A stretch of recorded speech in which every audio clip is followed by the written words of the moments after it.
Hey guys, Merry Christmas. I am back with another video. I'm trying to be super consistent with my YouTube channel in posting every single Monday. I missed last Monday just because there was so much happening and a lot of prep going on for Christmas and different things, so I was not able to get a video out. And I wanted to kind of take a little bit more time in being able to formulate what I wanted to talk about in this video, so I felt like delaying it a week was a good idea. But my plan is for hopefully this whole year, unless something crazy happens, to post a video once a week, and right around Monday, 8 p.m. is what I'm shooting for. So that is kind of my schedule for the YouTube channel. Now, let's get into the topic. So I want you to know that if you are just an Etsy shop in general, what I'm going over is kind of specific to my niche, but I still feel like it fits into no matter what type of shop you have on Etsy. I sell vintage home decor, so there's kind of a few steps as far as what I do to get my product ready to go. And I'm not really going to talk about getting the product necessarily itself and then getting it ready and then posting it. I'm more per se talking about the behind the scenes with Etsy, what I've learned about Etsy, and also shipping.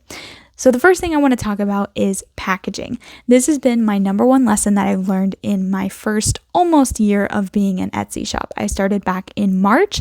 I had created my Etsy shop a long time ago, so it says created in 2022, but I did not start selling vintage home decor and create Alyssa's Vintage Decor until March of 2023.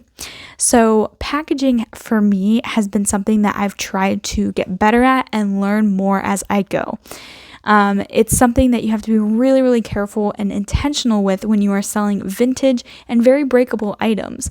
So the more that you can wrap it, the more that you can secure it, the better. The reality is, our mail system in the United States, at least, is very overrun and super busy all the time. And so they can't really take too much care of every package. I've seen this firsthand when dropping off packages at the mail, where they're literally just plopping them into a huge, like rolly bin of packages. And I'm like, oh my gosh, it says fragile right on the box. But again, there are millions of packages being sent every single week, so there's no way that they can be able to really make sure to take care of one that has a fragile sticker on it. So I just think it's really important, especially if you're selling vintage or breakable items, to package so carefully to make sure that the item remains undamaged and gets to the customer in the best condition that it can be, which is what its original state was when you first sent it. So that's something I've had to learn. There's been breaks, and breaks will happen, especially when you're selling vintage items that are a little bit more fragile. But if you are selling an item, try and make sure when you're picking something out, like from a thrift store or wherever you get your items, if you're selling vintage, that it would withstand being sent in the mail. And when you're packing it, make sure to test it and just see if this makes sense. Like, usually what I do is I pick up the box and shake it a little bit, not enough to like hurt anything, but just to see like, okay, is it rattling around? If it's rattling around, I should probably add more stuffing or bubble wrap or newspaper or just craft paper, whatever I'm using to package it to keep it safe and just stable in one spot. So just do that. Make sure and find a system and do it. Test things out. Even run a test with your family, whatever you want to do to try and make sure that your packaging is safe and secure to make sure that your item arrives to your customer undamaged. The next thing I want to talk about is reviews. So for Etsy, reviews are really important, and reviews are something that, honestly, when I first started getting them, I didn't realize how much they can skew people shopping from you. Now, when I first started getting reviews, I was not having any issues. I was getting 5-star reviews left and right. But then I had my first issue probably a couple months into having an Etsy shop, and that was a lady who had purchased an item that she didn't believe was what she actually purchased. And so I had to refund her, but even though after I refunded her, and she sent the items back to me, she still left only a 1-star review. So this is something that happens with Etsy. Even if a person returns an item or exchanges an item, they still are allowed to leave a review. And I wish I would have known that. Not that I can stop people from buying and then returning items. I can't, but my return policy is 7 days after they purchase the item. If it comes damaged, they can return the item. So this technically did not meet the criteria for that. The stuff that she bought was not damaged at all. It just was apparently to her not as described or not as what she thought she was getting. And you're going to deal with those type of situations of people who can be difficult, and people that no matter what you try and say will never see your point of view. That's okay. Guess what? Customer service is the customer is always right. So even though I was not happy about it, I had to refund her, and I also had to just stick with getting that 1-star review. It's not the end of the world though. One thing that I like to do is I like to message out to people that haven't reviewed and just say, hey, thank you so much for purchasing from me again and supporting my small business. If you have the time, please make sure to leave a review for my shop and of your purchase. It's super helpful to me. So I just always like to send out that message just to get the feedback. I think feedback is so important. Be open to it. It's not the end of the world if you get a bad review.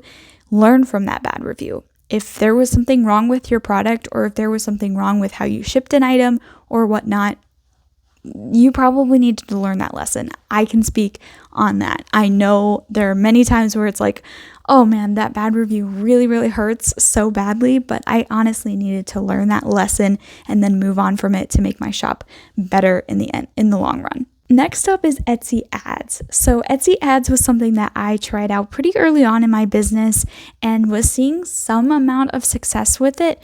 But after a while, I realized Etsy ads is literally like throwing money away. So here's how Etsy ads seem to work for me, at least. I don't know your experience or how other people experience Etsy ads, but the return on investment is really not there. So what I saw with Etsy ads was it was good for a short period of time to help drive sales, just short term. So in that circumstance, I could see Etsy ads working and being a benefit to your small business. But if you want to run Etsy ads like every single day, you need to be making like an absurd amount of money to even get a return or break even. So to me, it's not worth it at all, because all you're doing is throwing money out and hoping to break even. For the most part, I would say I broke even or lost money from what money I did spend early on with Etsy ads. Now, I did kind of change a strategy with Etsy ads. Like I said, it can be really helpful to use it for short-term goals. So I stopped running ads for like several months and was still making consistent sales. But then when Black Friday hit, I did decide to run an ad one day that was like $5 for the day. And that helped me get an extra amount of orders to surpass my goal for Black Friday. So I was really happy with that. So I can see how in that circumstance, Etsy ads can work. So you kind of have to experiment a little bit and see what works best for your business. But that's been my experience. So don't rely heavily on Etsy ads, because they can really be costly and you might not get a return on that investment.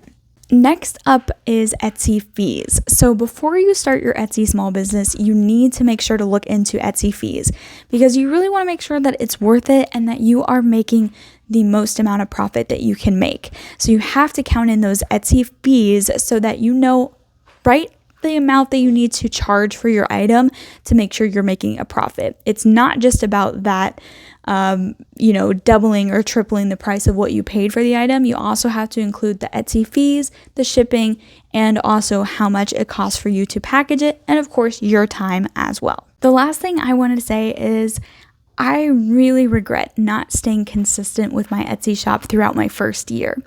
There were times when I really wasn't posting at all on social media or sharing anything new or doing anything with my Etsy shop. It kind of just sat stale.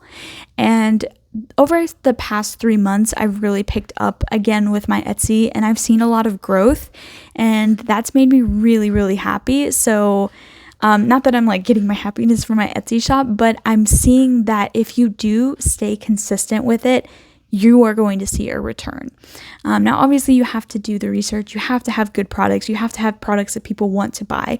But if you stay consistent and if you show up every day and put the work in, there will be a benefit. And so that's what I'm seeing. And that's the best advice that I can give anybody that's wanting to start an Etsy shop. Make sure to stay consistent. Don't let yourself fade.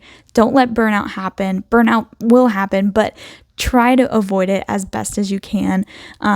Put in those safeguards to know your boundaries and know what your limits are to make sure that you can stay consistent with your Etsy shop, with your brand, with your social media, and whatever you're doing to help promote your Etsy shop. Alright guys, thanks so much for watching today's video. If you want more content, like I said, I'll be posting a new video every single week, hopefully on Mondays. So make sure to subscribe. And if you liked this video, make sure to like it as well.